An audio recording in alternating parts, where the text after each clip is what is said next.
Good morning, good afternoon, and good evening, and welcome to Bitcoin and Beyond. I am Melanie Carstens, and today I've got Adam Haun with me from the Stacks Foundation. Welcome, Adam. Thank you, Mel. Thank you so much. What a great intro that was. That was an epic video. Oh, my little, yeah, I like making a little Very video. calming, very soothing. Yeah, it gets you right in the right headspace. Cool, cool. I'm glad you like it. Um, yeah, I think it was, I don't know, one of the people I had on was like, it's very dramatic. It's good. It sets the tone. It sets the tone. Yeah, yeah. Well, I'm super glad to have you here, especially at the moment when we've got something really super exciting happening on Stacks that you are spearheading. So I kind of want to get into that shortly. But first, I want to ask you a little bit about Adam and Mm.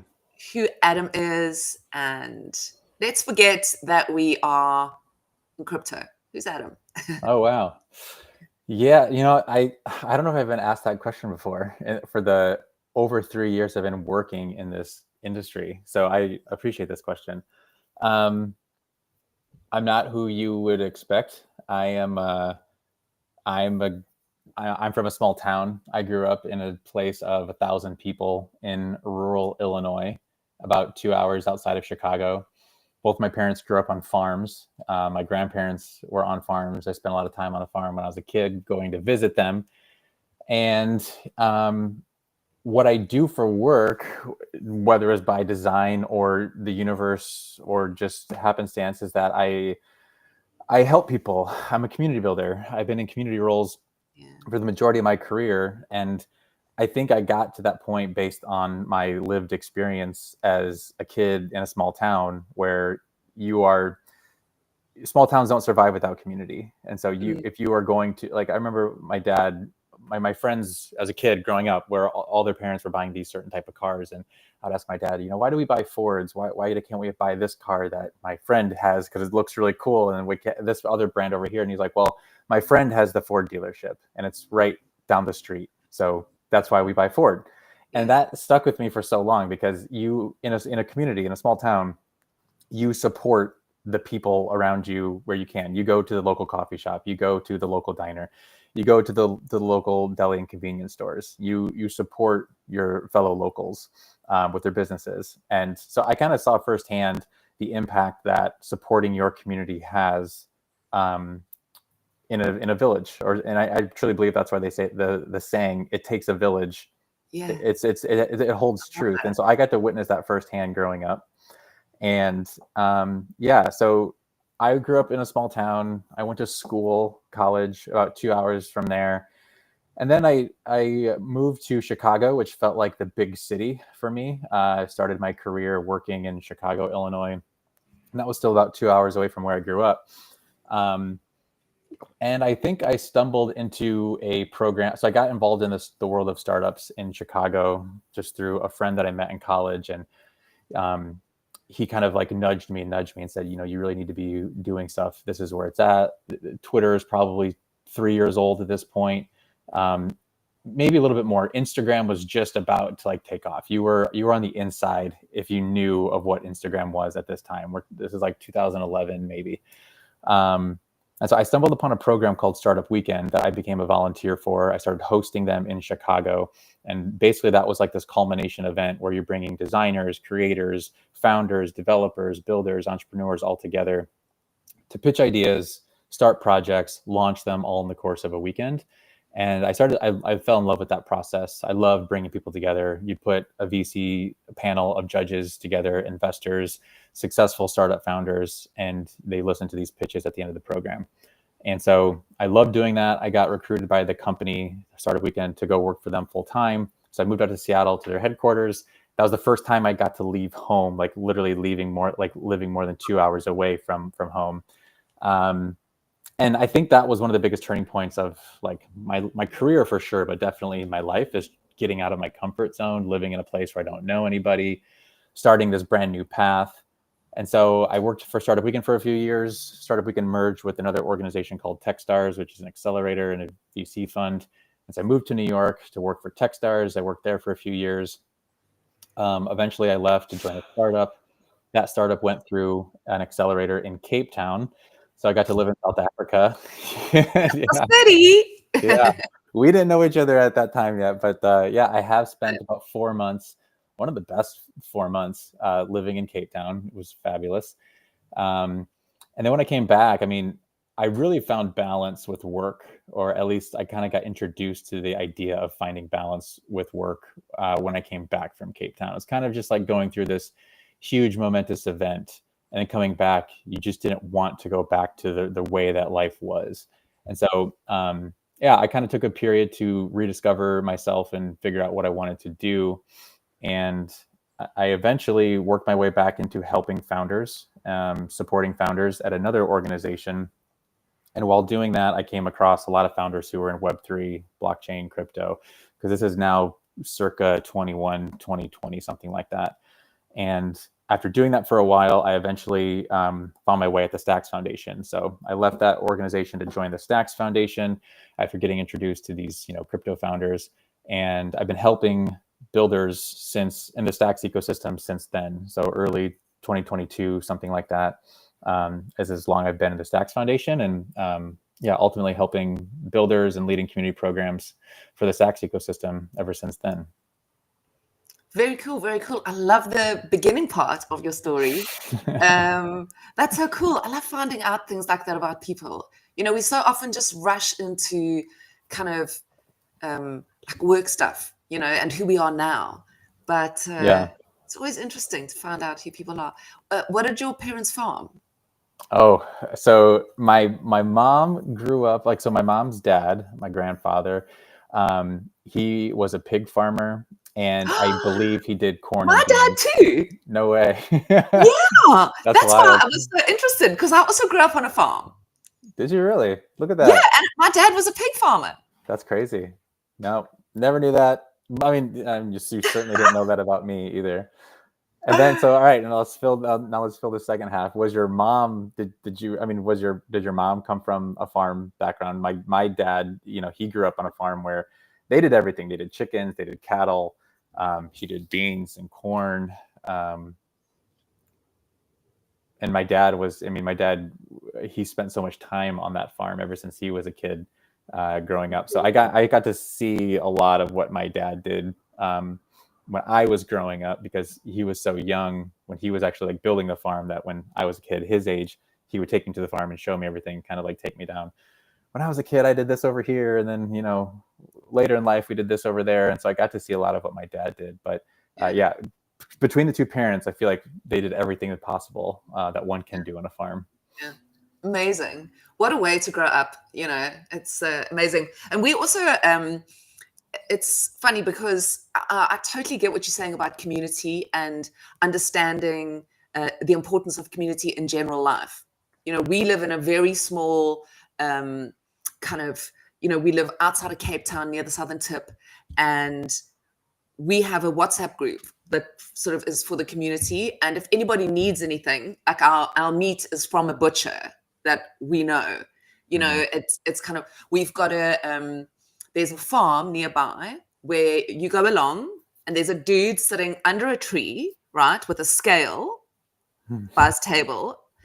And you go in, you get a basket, and you pull your fruit and veggies out the ground, and you put them in your, you take the tomatoes off the whatever, you pull carrots out the ground, put them in your basket, he weighs them, and you go home with your veggies still got sand on them out the garden. So it's like not farming, because obviously not, but it's a similar vibe. So yeah, very cool. I have my own garden here. I got into gardening, vertical gardening, growing food and produce on a rooftop when the pandemic hit. And it's hard to go back. I mean, of course, I go to the market, I go to the grocery store, but I love going to the farmers markets. I split time between Austin, Texas, and New York City. And when we're in New York City, we always go to the farmers market on a regular. Yeah, there's something about that. There's something about having your food come very, it's not as authentic as literally pulling it out yourself at these farmers markets, but they do that. They bring it into the city and you get it from there. I prefer that over a grocery store anytime. Better than a big sort of because you just don't know what you're eating, really. You just don't know. We've started growing now. We just bought a new house, and I've decided I want a mini farm. It's so funny. So my first things I planted were a peach tree, an apple tree, and a nachi tree, and a lemon tree. And then I got some strawberries because I'm vegan. So my peach tree, I can't believe it. It's beautiful. And my nachi tree, my lemon tree is half dead. And my poor apple tree, it's like hanging on for dear life. So I don't know, we'll see. My blueberries all died. How many years have the trees been around? Oh, I bought the house last year. Okay. So none of them have sort of produced any fruit yet. No, it's their first year. So I think it's 3 years that you have to wait 3 years, prune them. Mm-hmm. And then only after, and then an interesting fact is that an apple tree, you must have 2 apple trees. So I need to go and buy another apple tree. Although this one, maybe that's why it's sad. It wants a girlfriend or a boyfriend. Yes, we all need companionship, Mel. We do. I know, my apples are like, dude, come on. Yeah. I want some apples. Little apples. And you should have a beehive. It makes the fruit so sweet if you have a beehive near your fruit trees. I mean, that makes total sense. That's a great tip. I didn't know that, but that's a good tip. Yeah. So, we've, going on now to DeFi, farming, see, it's relevant. And then I'm just curious, when you were telling me your story, did you only get involved in crypto in 21, or had you already been involved prior to sort of getting involved through what you were doing? I got introduced. So when I left, if you remember my timeline, I left working for Techstars in 2016, 2017. And I was working for a fintech startup at that time. So that company was basically building a machine learning platform to create AI chatbots that helps people manage their money. And so that's very common now, where lots of these banking applications, maybe they have a chatbot, whether it's support, whether it's taking commands and you're telling it what to do. We were trying to do that like 7 or 8 years ago. So at that time, I was surrounded by people who were pretty like forward thinking in the world of finance. And they were the ones who were kind of like talking to me about, everybody just was talking about buying Ripple at that time. Do you have ETH? Do you have Ripple? Do you have Bitcoin? This is in, like I said, 2016, 2017. Actually, even before then, when I was still living in Seattle, this just popped into my head. At the startup co-working space where I would work from, there was a Bitcoin ATM in that space. And this is probably 2014, 2015. Wow. So that's when I was you hear of it, but you never really like look into it until it's basically right in front of you. Yeah. And that was my opportunity to get involved in Bitcoin in 2014, 2015. And I remember just judging the people who would go up to that Bitcoin ATM, just judging them so hard, thinking like, you guys are losing your money. You guys are silly. What are you doing? Why is that thing even here? Yeah. It didn't take too much time after that where those people were probably judging me and laughing at me for, not giving it a shot. But yeah, that I think is how Bitcoin entered my life. And then a few years later, like I was saying, a lot of those people I was working with at that fintech startup, that was probably when it became a little bit more like front and center for me, because I saw a lot of them making a lot of money and they were like joking about it. It's just like, it's so easy to make money in this. And at that time, not a whole lot has changed, but specifically at that time, I was very conservative with my money. So it wasn't, you think about putting your money somewhere, the first thought I would have is, how much am I going to lose? I never looked at it as an opportunity to make money. I was kind of like fear lensing, where I thought like, this sounds like an opportunity for me to lose money. So I never really pursued it. 2019, 2020 is when I started seeing a lot more of NFTs pop up and DeFi pop up on my Twitter streams. And so that's when I think I probably started like looking into it more of what it means, why it's popping off. And then I started interacting with founders who were in the crypto space in 2020, 2021. So working to your question, yes, 2022, dabbling probably like late 2020, early 2021. Okay. Yeah. So I'm not like I'm certainly not, a crypto OG. I've been like following from the back row since the early days, but I would say like I never really got into the game or even made it to the bench until probably like, 2020, 2021. Yeah, I also got in. My brother got in really early. He's involved with he works for Microsoft, and we are like the polar opposites. It's really funny because he's like, very also like that conservative and sort of conservative capitalist. Hey, brother. Yeah. But he used to tell me for years about Bitcoin. Mm-hmm. And also it was there peripherally, anyway. So yeah, I want to sort of, like I said, we've got lots of exciting things to talk about with Stacks, but I've got one last question for you, which I found really interesting, is that I was on your LinkedIn and I saw there that you are passionate about trail running. Oh, yeah. Trail.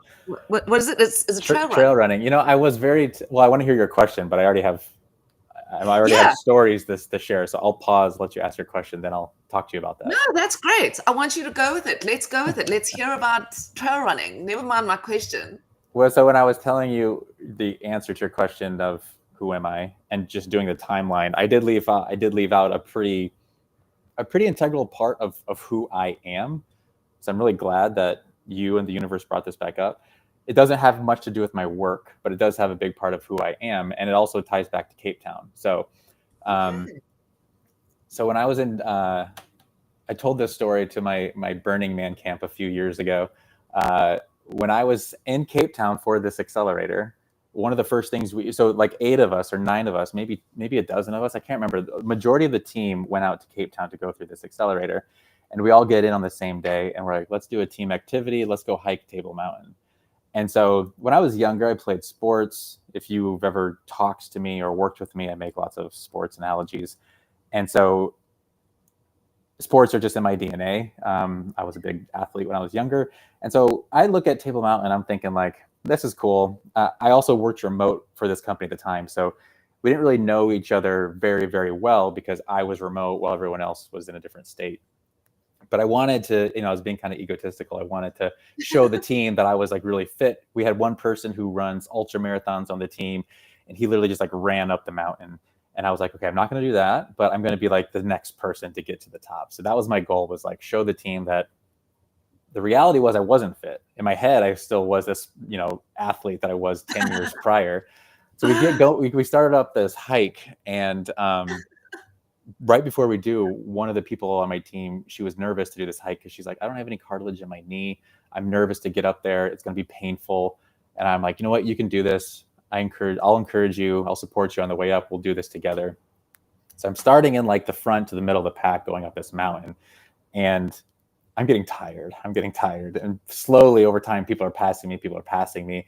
I'm like counting in my head how many people are passing me. I'm thinking like, I might be at the middle at this point. And then I'm like catching my breath, and one person says, can I squeeze by you? I'm trying to pass. I'm like, oh, sure. And I step to the side. It's the girl who doesn't have any cartilage in her knee is passing me. I'm just like, man, what happened to me? And at that point, I'm at the end of the pack. So this group of people that I wanted to show up literally just passed me up going up this mountain. So at that point, I was like, this is not okay. I need to change my ways. I need to get in shape. I need to do things differently. I'm too young to be this out of shape. Yeah. And so I started going for runs every morning before we would go to our office to start working when we were going through this accelerator. And I would get up right around maybe a little before sunrise. It was in the winter. So I'm there between like April, maybe May to like July or August or something. Okay. So yeah, I'm waking up with the sun a little before the sun. I'm doing some runs in the town, in the city, but I don't know the name of it, but there was like a park, like a forest that kind of connected to where we were staying in town. It was near Vredehoek. And then I would run eventually over time. I would build up my endurance. I would do this every single day. I kept running in the city to the point where I'd make it to the park. I'd go up the hills, and eventually I'd get to like the foot of Table Mountain.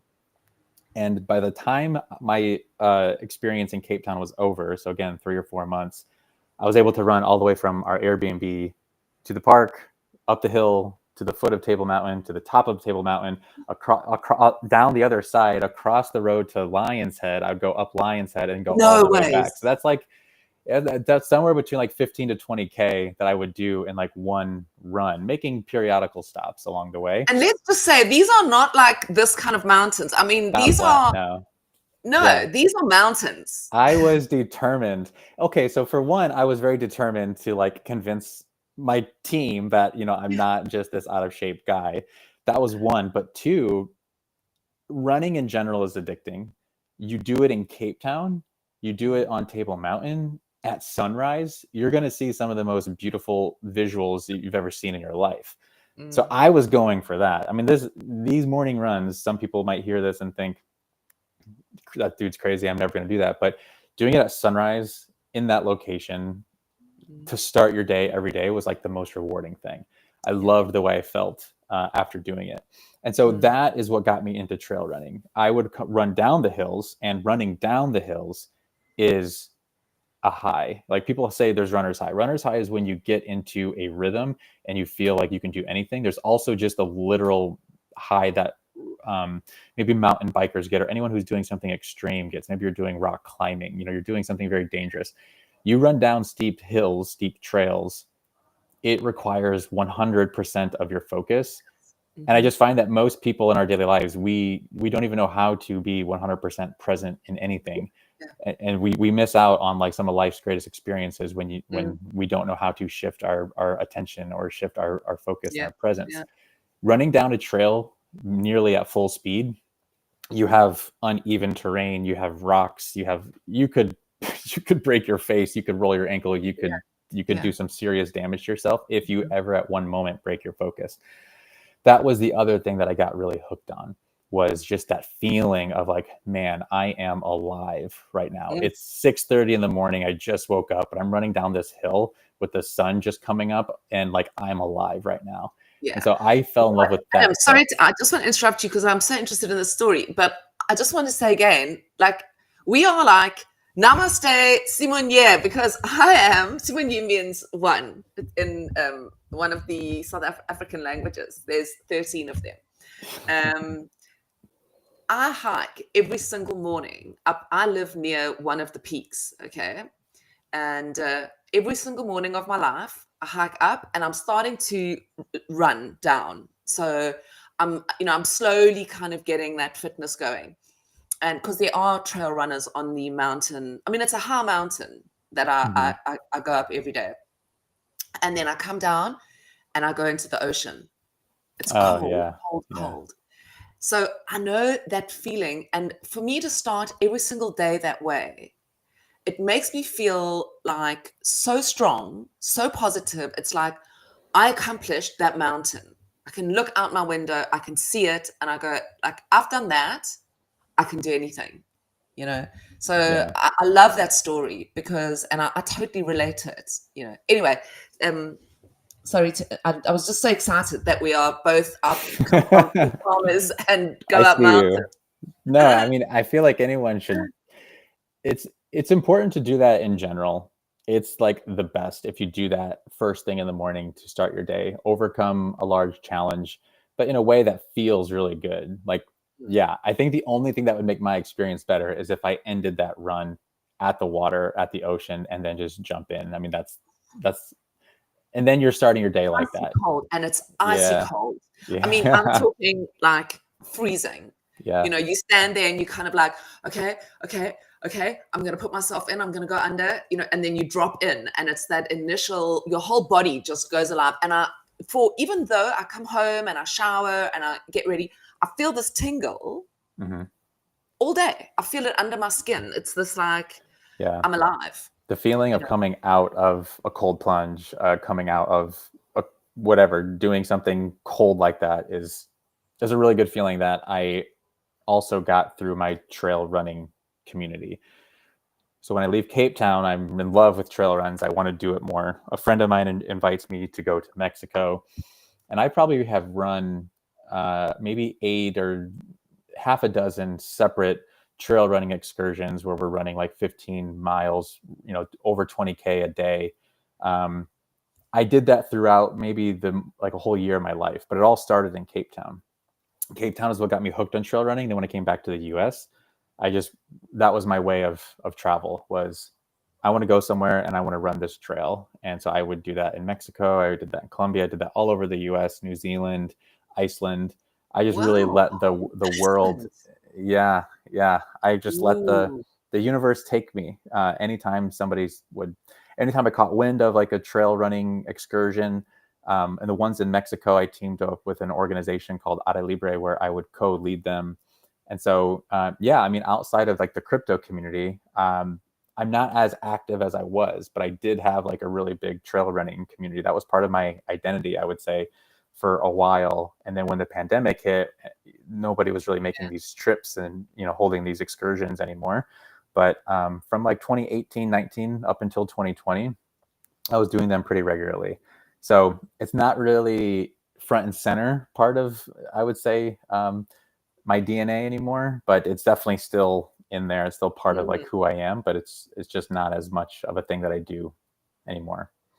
Also, when you get older and you have kids, you kind of go through this period where it's like, okay, I had a life and I've got kids. Yeah, I'm learning that. Yeah, because you've also but I do tell myself that I need to spend more time in nature. I do need to do those things that made me feel alive again soon, because I do want my daughter to see that part of me. So she has this interest of incorporating stuff like that into her life. I want her to live whatever life she wants, but I hope she embraces an outdoorsiness side of her. So I want to expose her to a lot of those things once she gets older. Yeah, and kids also, they learn by seeing and being around that sort of environment. It's like you can talk to them as much as you like and tell them things, but it's like this, they see you do it and so they do it, But I've just started again now. I did yoga the whole time through, but just having those like 2 hours to go on a hike, go for a swim, get my shit together for the day. That's normally was preparing a young child for the day. It's like you've got to basically do everything. Whereas now my son is older. He's turning 13 this year. So he's just like, I'll do he does his own thing, makes his own pancakes in the morning. So you'll get that. But yeah, unfortunately as well, they don't really remember much. You think, I always go like, oh, I've got photo albums because I print them, I take them, and then you can go to those stores where you print like a book, because I'm just like, oh my God, like all his memories. He's just like, what? Like no memory of all this wonder, these massive parties I threw for him. He's just like, I don't know what that is. I have a sibling who's like that as well. I remember everything from my childhood. I was probably, I don't even know how old, 3 or 4 when I had my first memory of daycare. But I remember so much of my childhood experiences. Like I already said, being a kid on my grandparents' farm, I remember those things. Yeah. But my sibling does not. They don't remember anything of it's like they woke up when they were 18 and they didn't remember anything prior to that. My son literally woke up last year. All of a sudden he is switched on and he's ready to go. It's so crazy how he just went from being one person to a whole new person. It's like if I didn't really know him, I think someone came and put a new child in my house. Anyway, all right. So community building is very important for you. It's a huge part of the work that you do. It's a huge part of obviously now at Stacks and with the foundation. Tell me about the foundation. Tell me for people who are new to Stacks and they come in and they write, what does it mean to say Stacks is decentralized? Nobody owns or runs Stacks. Stacks is open and free. Nobody can switch it on, switch it off, right? Or just tell me about all that. Take me through it for people who don't know, and then how the Stacks Foundation fits into that. Sure. So I think one unique differentiator between the Stacks blockchain ecosystem from others is that there is not a Stacks company. So there's different entities that are all contributors to the Stacks ecosystem, the Stacks Foundation being one of them. The Stacks Foundation focuses ultimately on like maintenance of the Stacks blockchain. So when you think of the Nakamoto upgrade that took place within the last 3 or 4 months, the Stacks Foundation was a contributor to that effort, but didn't fully like own the effort in a centralized way. Other things the Stacks Foundation focuses on is the governance of the ecosystem, and then education and developer onboarding. And then there's other entities that further support those missions with, like Hero Systems provides developer tooling, and they provide the different types of frameworks and programs that developers can use to build out their smart applications or build out their smart contracts or their projects. So for the Stacks Foundation, focusing on those 3 things, I, within the foundation, focus specifically on different community programs that are designed for onboarding more builders, more developers, more founders, more community leaders into the ecosystem.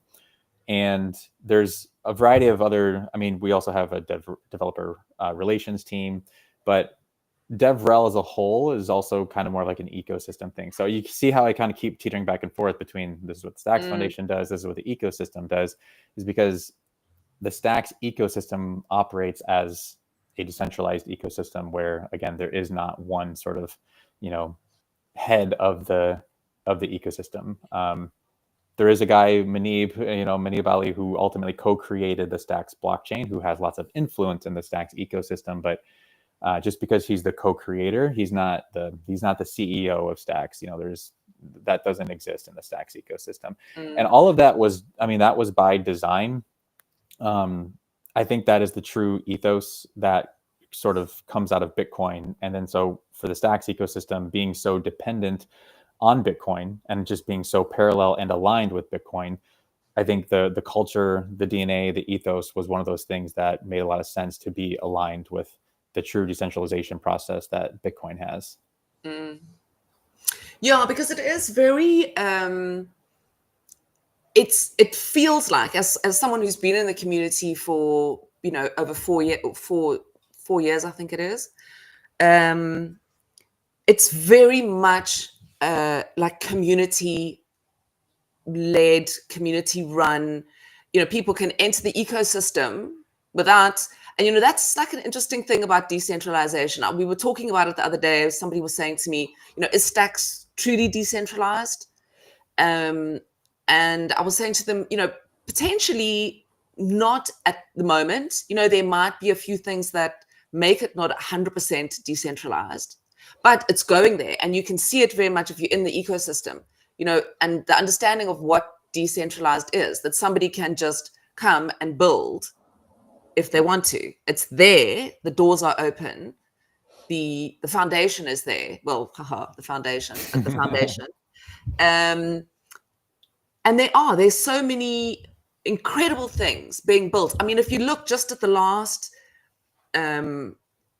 since Nakamoto and SBTC, it's like insane what's being built. If you look at Boost, George Grant, crypto dude. Yeah. Boost X. What did I say? I think you said Boost. Boost X. Peace is like sending me messages, and it's so funny. I never know what they are, and I always say them, and you're not supposed to. Laser beam. You're supposed to like look all cool and like, oh, I know what's going on. But no, Peace Love is here with us. He just can't see him, and he's helping me along. Yeah. Peace is in the background, just fact checking, rightfully so. Yeah, it's lovely. And we went through the list the other day. We were just kind of rolling like a whole bunch of things off. And that'll bring us to what you're doing now with BuidLBattle, because obviously all these people this is such an incredible opportunity. And I really love the idea as well. And we kind of had a taste of it with the D grants when I did that proof of work funding. I don't know if you saw it. At the end of the D grants, we had a little bit of money left. So we did a proof of work funding program. And it was so, it just felt so good. During the whole time of the D grants, there's always this nervousness of like, ooh, if I fund something and it's the wrong thing or doesn't work, you feel kind of bad. So yeah, I can imagine, because you've obviously got a bunch of new builders coming in, but there's also builders in the space that are building things. So all of those people can do it, right? I mean, tell us, actually, wait, before I go into that, I'm jumping ahead of the gun. Sorry. Take it slow. Tell me about what is BuidLBattle. So did you come up with the name? I did. I can't take credit for the name. No. Oh. I believe, I shouldn't say because I don't know for certain. I don't want Peace to fact check here. I believe Mitchell Cuevas came up with the idea for the name. And so LOL. And I'm pretty sure. So yeah, I'm trying to think of where to start this. So for the past 2 years, we've done an initiative that was called Ready Layer 2. Different from BuidLBattle. I'm almost positive Mitchell also came up with the name Ready Layer 2. So that's why I think he did for BuidLBattle. It's kind of just, kicking out these names. But so Ready Layer 2, which is a separate program, similar but different. Those were programs that we did that were focused specifically on the Stacks ecosystem. And we wanted the goal there is let's bring builders into the ecosystem. So kind of like a new builder acquisition strategy. So you definitely helped yourself by building things, whether it was technically coding or using some no-code applications to, show your MVP to the final judging panelists. But that was a much shorter program. So the first time we did it was just over a weekend. The second time we did it, I think, was maybe 2 weeks long. BuidLBattle is the first builder activation that we've done in 2025. And the goal of it was let's amplify and celebrate the builders that are already doing really great things in the Stacks ecosystem. And let's also focus on bringing in new builders. So it was a way where we could ultimately highlight both. And so BuidLBattle is a 3-week-long program. Started on March 3rd. It goes until the March 21st, so not quite the end of March. But it's a 3-week-long program that's structured for week 1 is all about learning. Week 2 is all about building and getting help, and then week 3 is judge evaluations, submissions, and basically deciding who the winners are. Okay, so let me just understand this quick. So you can keep submitting until, because it started, you said, on the 3rd. So when how do you partake in this? Do you have to submit and then you go through 1, 2, 3? So how does that work? Yeah, so it starts with our website. We had BuidLBattle. It's still open. BuidLBattle.com is what gives like a rundown of the program, and then there's a registration link there. So for people who registered for the program, they would then be invited to participate in a series of workshops that we held that kicked off this week. So workshops would take place, Monday, Tuesday, Wednesday. These are workshops that are, again, and it's really hard to build for like 2 audiences. So these workshops are designed to be a very general overview for the newer audiences, but we do get a little bit more in like the practical side of things and showing people how to work with, giving demos and taking questions from like a live Q&A chat to help people who might be stuck on something and maybe they're already building. And like some of this stuff might be review, but then they get into the more practical stuff and they're like, oh, I need some help on that. Let me ask this question so I can figure out, how I can make my smart contract make a specific call or something. And so but now is it still open? Sorry, I just want to keep making sure that I keep following. Yeah. Is it still open for submissions even though you're doing this? So it doesn't matter if you miss one correct. of the sections? Yeah, so the submissions are open, but they don't close until March 17th. March 17th is when submissions close. So you don't have to submit. You just have to register to start. Once you registered for the program, because the workshops we're doing, they're all public. So even if you don't register, you can still see the workshops, but you're not eligible to submit your project. So the first step is get people to register. Once people registered, then we would invite them to a specific platform called Dora Hacks, where the actual hackathon is taking place. And that's where all the details are, and the developer resources and the prizes and the challenges and the details to the tracks and the themes that we have for this competition. So all that stuff lives on Dora Hacks. So that's kind of like phase 2. So phase 1, register for this competition, do some workshops, and then people will start building.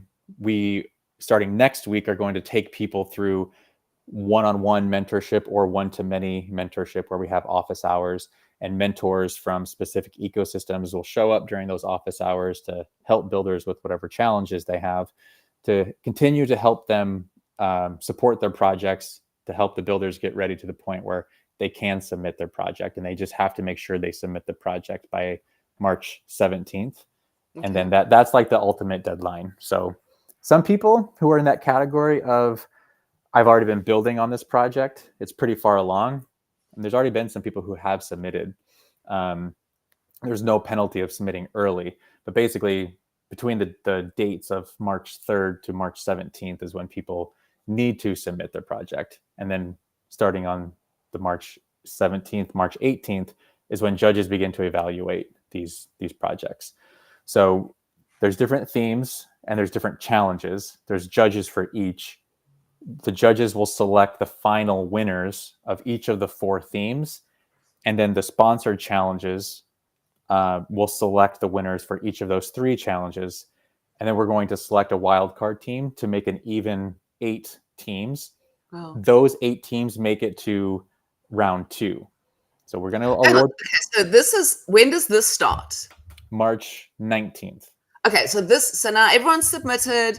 You've got all the goodies. There's challenges. What are those challenges? Challenges are an additional opportunity for builders. So let me start with the tracks and the themes. There's 4 tracks within the competition. There is Bitcoin DeFi, there's Digital Economy 3.0, there is real world utilization of NFTs and ordinals and art, and then the 4th one is infrastructure and tooling, using things like AI and agents. And so those 4 tracks are all within people building in the Stacks ecosystem focused on those 4 tracks. Yeah. However, there's also additional challenges that sponsors and partners have come to us and said, this is really cool. What if we challenge some of these participants to build the best use case of AI DAOs? That was a challenge that AI BTC brought to us. Then AWS is another partner, and they wanted to find somebody who's building the best AI agent using Bedrock, which is their tool, their product within Amazon Web Services. And then ICP has their own challenge as well, or I should say the Dfinity Foundation has their own challenge as well, where they've mapped out very specific constraints on using ICP protocol, using CKBTC, and a lot more of their tech. So those 3 challenges are also open for builders. So if you're wanting to build on Stacks, you can pursue any of those 4 themes or tracks. Mm-hmm. If you're wanting to build a challenge, maybe you only want to do the AI BTC challenge, you can pursue just the challenge. If you're a crazy builder that wants to do everything, that's cool too. You can pursue the tracks and the challenges. The really unique thing is there's rewards and prizes for each of those basic like paths. The 4 tracks each have a prize.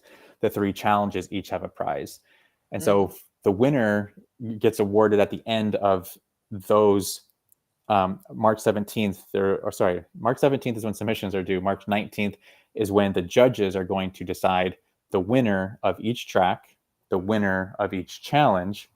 And then we're taking those winners and they are advancing to round 2.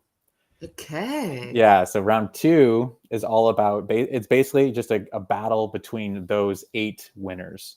And that is going to be done from a little bit more of an influential judging panel. So there's over 30 VCs who have VCs and accelerator managing directors who have agreed to judge. They're going to be the ones who are evaluating these top 8 teams. And then they will decide a winner of that. And the winner will get a cash prize on top of the prizes that they already won in round 1.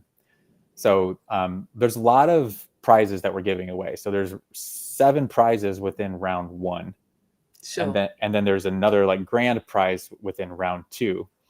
But the biggest takeaway or the biggest selling point and the incentive of this is the exposure to these managing directors at VCs, at accelerators, getting exposure to VCs and just really getting in front of people. So that was the selling point that we wanted to make for the existing builders. I mean, this could be great if you're a new builder and you get exposure, but we also wanted to, again, serve both of those audiences where we wanted to give them an opportunity to get in front of some really promising VCs that we have good relationships with or that we formed good relationships with. Yeah, because that's one of the hardest things, isn't it? When you, in this world, again, going back to the fact that anybody can just come and build something, it's actually getting connected. And again, community, those things, that's what this is all about, really. Right. We want to utilize the resources that we have.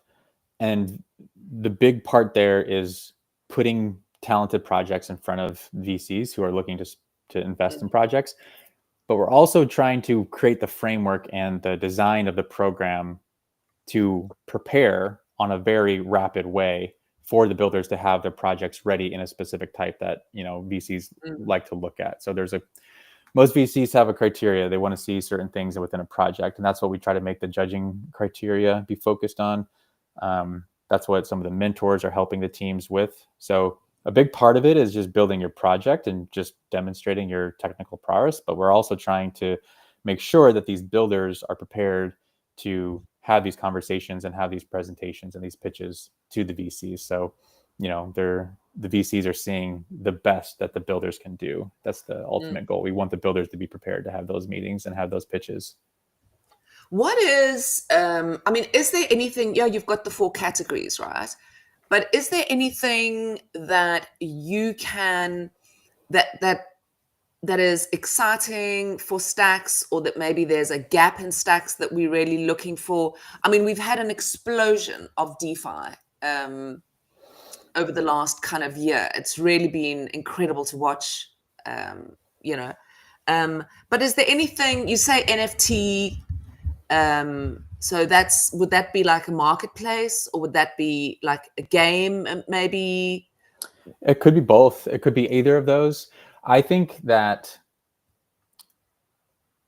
I think a lot of NFTs received high praise and attention early on. And I think now it's kind of like, what else can they give you other than a collector item? And so, I think that comes down to utility. And I think this isn't anything new. I just don't think it's been executed very well. But I remember when I was first learning about NFTs, kind of going back to my timeline, I was telling you, I was learning about these things through my Twitter stream.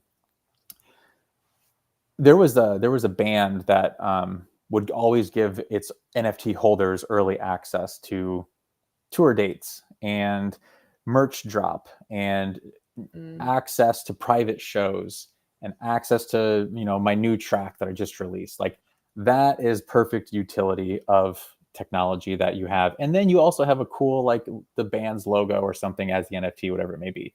So I think a lot of people access NFTs because they have a strong connection to the artist. I think they have more of that than just the art itself. And I want to elevate and amplify more of that, more of like the actual interesting experiences. Because if an artist releases a new NFT, I can purchase their piece and like have a really cool artistic element in my wallet. But I think it's more of it's less of look at this NFT and more of what does this NFT provide. And so I think when it unlocks access, so that's what we want to do. That's what that NFT track is for.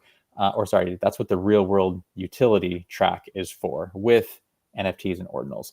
I think if people expanded on the technology of what's possible, I think that's what's really interesting. And that's what we want to see more of unlocking. Yeah. So it doesn't need to just be marketplaces. It can be, what else can this technology do? Yeah. That is exactly, I think, what this what this technology, it can unlock. It's basically like a key that can unlock you into a special space that only you can get because you were one of the first ones, or Right. people like that. It's levels of things, and you've got to get that. So yeah, I understand that. And also things like ticketing at some point, I think, Mm-hmm. is going to be a huge thing. That is like such an economy on it For sure. in itself.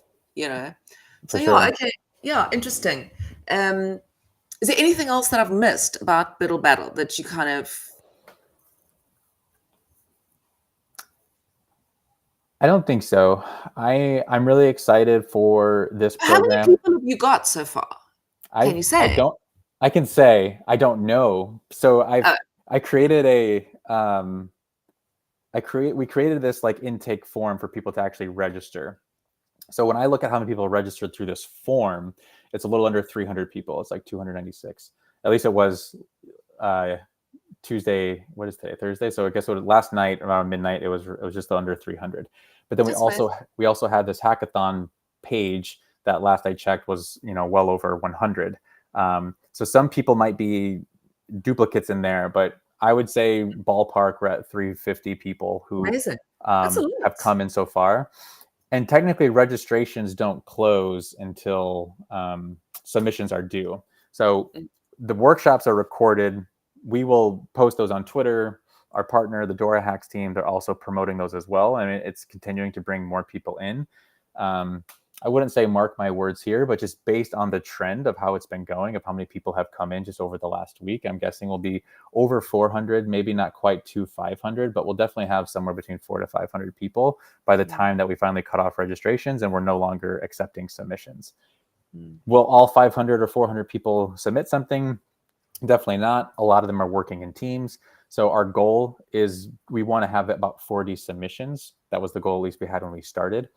And that's almost twice as much of the submission amount of any other contest that we've done virtually.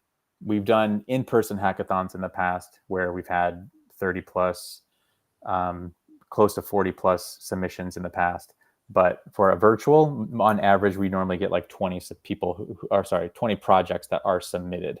So if we got anywhere close to 40 on this one, we're looking at almost double of the submissions that we normally get for these virtual competitions. Yeah, and people can obviously still keep entering because it's you can, it's like you can have your project. You don't need to have been to each thing, so it's a little bit looser than I think is sort of very strict. Okay, you've got to do all parts of the course. You can have been a Right. builder, build something incredible, and bring it to the table. I love that. Yeah, this was, I mean, we were excited to finally launch it. We've been talking about it for a long time. And so, yeah, it was kind of crazy that it's actually here. But yeah, we're excited for the next few days where we actually are going to be seeing what people are building, and then also just spotlighting these builds from the builders, and then announcing the winners too. Yeah, very cool. Very cool. I'm excited as well. So, like, meet some new people, got some new interviews to do. Yeah, I mean, yeah, I hope once this is over that I will just have a list of builders that can be brought that you on can here, send because me. because one of the things that I kind of failed to mention this earlier when saying at the end there's going to be the VC pitches. That's kind of the end of the competition, but the competition is playing a lead into another program that we're rolling out to help builders continue to build. That's one of the sort of the pitfalls of doing a hackathon is you Yes. build, the hackathon's over, and a lot of that And then it's just momentum like, fades away. yeah, So yeah, the foundation is rolling out a program that's cool. called Stacks Ascent that is ultimately going to be taking builders and serving them as like how an incubator would, providing more resources, providing more hands-on mentorship, getting their products to a good place where they might be a little bit better suited to have VC conversations if they're not there by the time of the submission period for the BuidLBattle. So the incubator is kind of like an extension. Once Stacks Ascend is like an extension of BuidLBattle once it ends. It's not really the competition anymore, but for people who are serious about their projects, that this is the next step to help them continue to grow their projects. So they don't have to do what most builders do at the end of a hackathon, which is, well, I guess I'll just work on this alone now and try to keep moving it forward. We're going to be surrounding people with a supportive community, a variety of different resources and support that are going to be coming from the Stacks Foundation and other entities within the Stacks ecosystem. Amazing. You know, giving them opportunities to meet some of the movers and shakers and the influencers and the builders of the Stacks ecosystem, and really trying to ingrain them into our community. So it's BuidLBattle is the start, but ultimately Stacks Ascent is the vehicle that's really going to get people ingrained in our community. Amazing. Well, I'm looking forward to interviewing a whole bunch of new builders and projects. Yes. Okay, tell me a little bit more about Stacks Ascend, right? Is this a program that continues in perpetuity? There's no end point to it. It's just a new kind of part of something that the foundation's setting up to take builders through that after hackathons. And also, is there limits to who these people are? Are they like the top 8 that can go through? How does that all? Yeah. So anyone who participates in BuidLBattle will automatically get an entry into Stacks Ascent, and there's no real like deadline on Stacks Ascent. It doesn't work like an accelerator where you have to get this much work done in 10 weeks so you can be on stage and pitch in front of VCs. Stacks Ascent is more of a go at your own pace program that is filled with educational content. It's also filled with educational support and mentorship. And along the way, if you are reaching certain milestones, you can be eligible to receive certain funds. Similar to how we do Code for STX. Nice. Code for STX is a totally separate program, but for anyone who submits their GitHub PRs within a month period, you are eligible to win a lottery via Code for STX. We've been doing this for about 8 months so far, maybe 7. And so Stacks Ascent is kind of similar to that, but you're ultimately leveling up. You're ultimately leveling up your skill sets, your PRs. The code that you're pushing forward is going to be at a much little bit more of a qualitative standpoint, but there comes with more rewards for that, because we will be having some financial rewards. We're going to be having some other incentives where, if you show your skill sets, if you show your technical quality of building, that is going to earn you the opportunity to have a round 2 with a VC. Or if you weren't one of the winners, but you're serious, if you weren't one of the winners of BuidLBattle, but you're still serious about your project, you can bring it into Stacks Ascent and we can work with you to get ready so you are still able to have a conversation or a meeting through like a VC introduction. Okay. And is that open, like you have to register for it, or is it just something that you'll be sort of taken through or invited into at some point during BuidLBattle? Like how do you get into that? If you are participating in BuidLBattle, yeah. I would encourage everyone to, even if you don't feel great about your project, just do your best to get it done. Just do your best to get it to a point where you can submit it.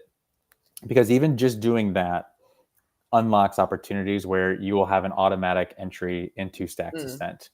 If you do not participate in BuidLBattle, let's say somebody watches this conversation, 3 weeks from now, and they were like, oh man, I missed BuidLBattle. They can still participate in Stacks Ascent, but it's going to be a little bit more of a selective process. So it is slightly exclusive at first, just so we can get the right group of builders together. And then from there, I think over time, we'll open up the gates a little bit wider to allow more builders to come in. But from the first sort of, I don't want to say cohort, because it's not cohort based. The first builders that come through, it will be a little bit more exclusive, so they can ultimately get themselves ready to get their projects to the next step. So BuidLBattle is almost like an automatic entry, and then for anyone else, it's more of like an application process. Gosh, that's very exciting. I love it. I kind of didn't know. I didn't know about Stacks Ascend. So Peace put it in the. I saw this message and I was like, yes. But it was funny how you kind of just went into it.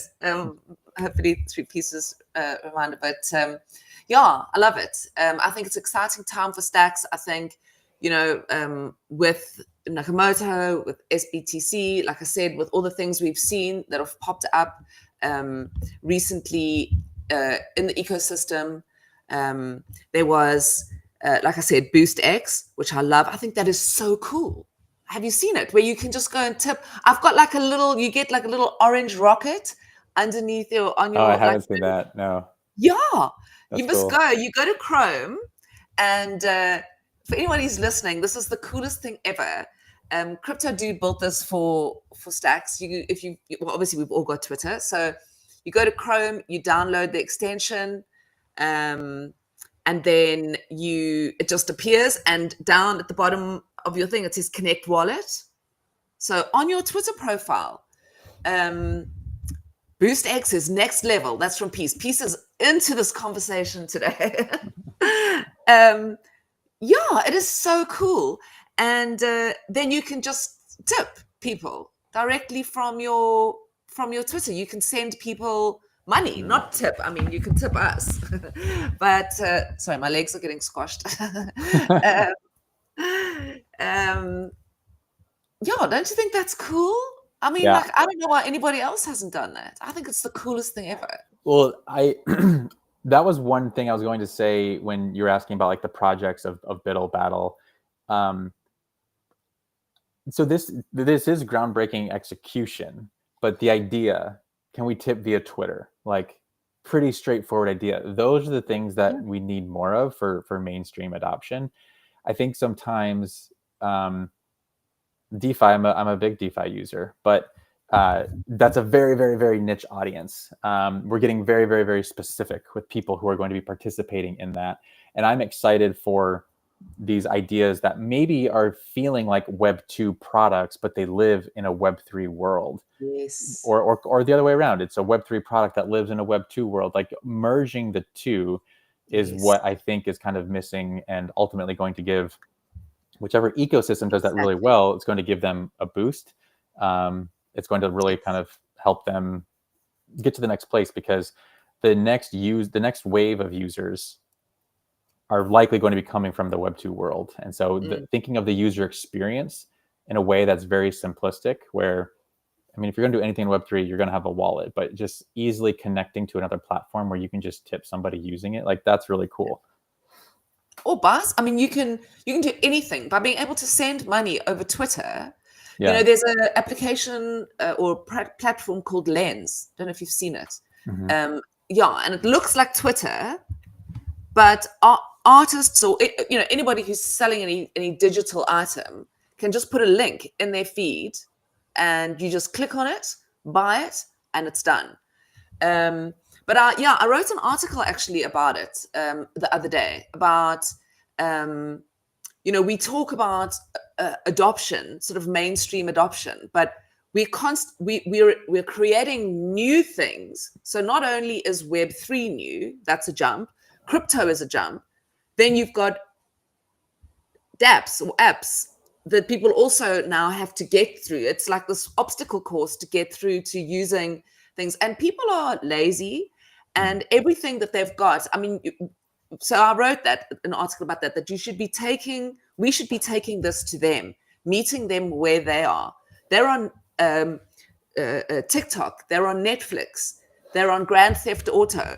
Those are the things that they're doing. That's where we should be going. And at the same time, if you look at, I'm always curiously thinking about DeFi, because it's so complicated for people, and people aren't used to that. It took me maybe 2 years to feel really comfortable with DeFi. And something I wrote in the article was along the lines of, you don't have to understand fiat to use Netflix. You don't have to understand Web 2 to send an email. I don't know what I wrote, but it was something along those lines. Right.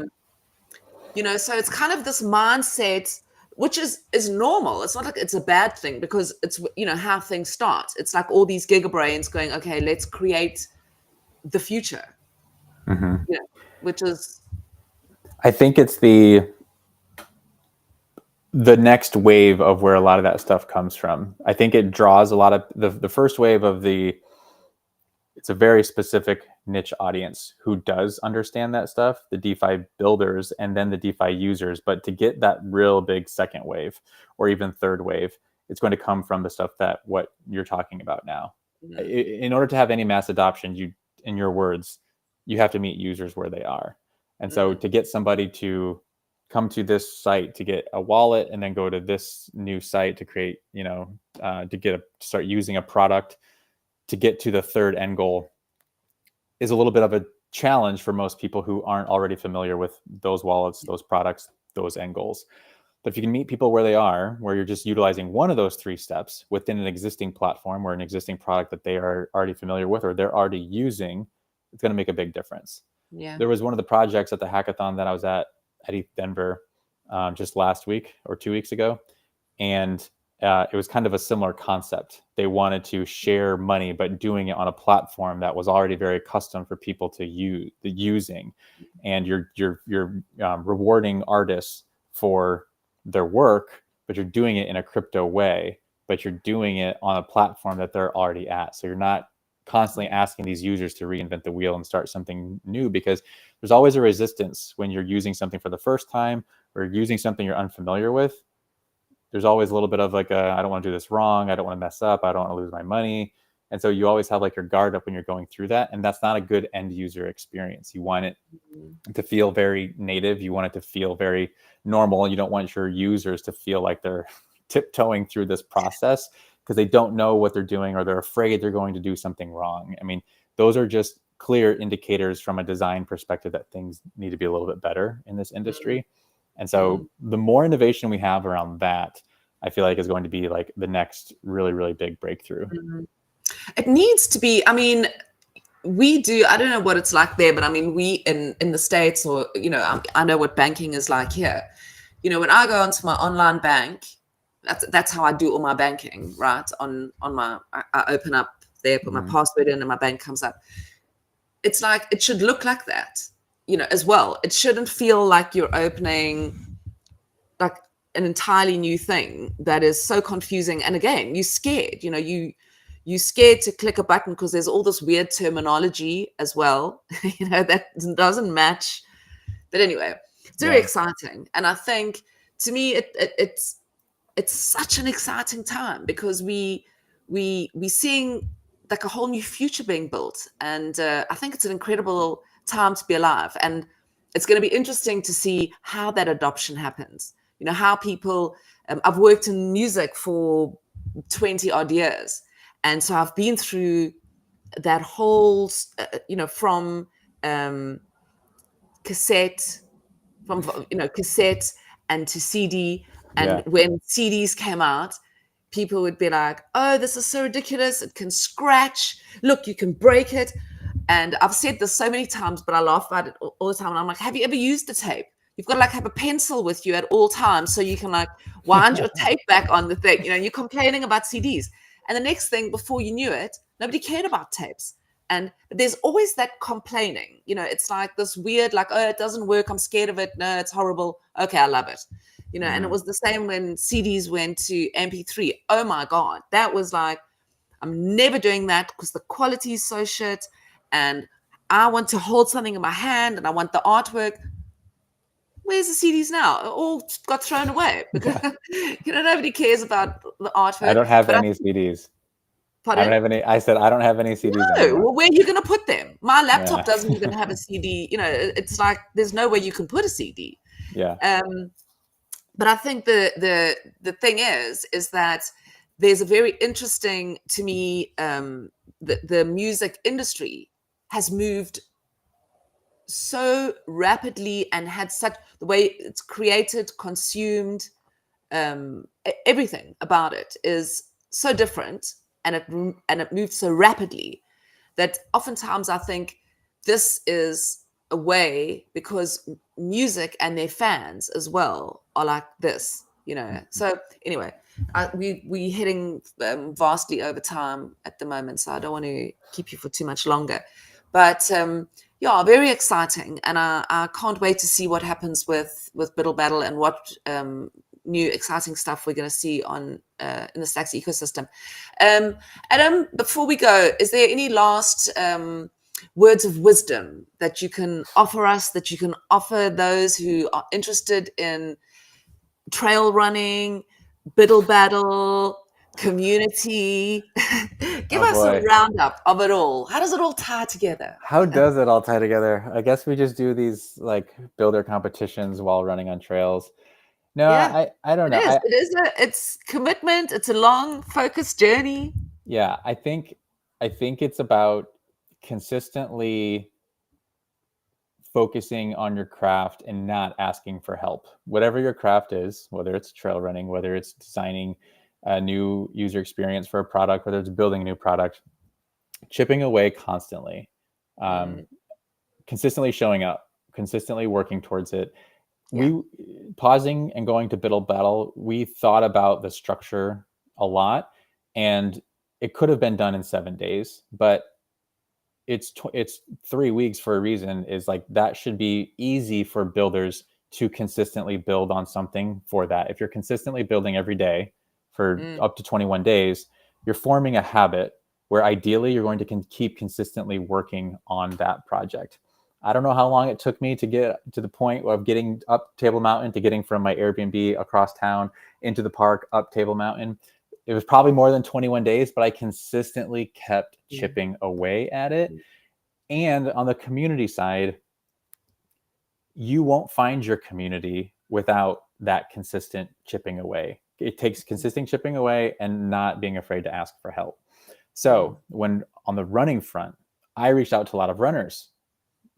I have this pain. I need to know how to better stretch. How can I go faster? How can I go further? You need a supportive group that's going to help you get over the challenges that you're facing whenever you do anything new.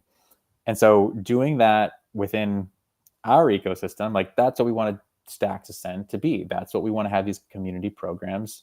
That's what we want them to do, is give them a supportive system, a supportive group of people that are going to enable the builders and the doers to do what they can to help them get to where they need to be. Yeah.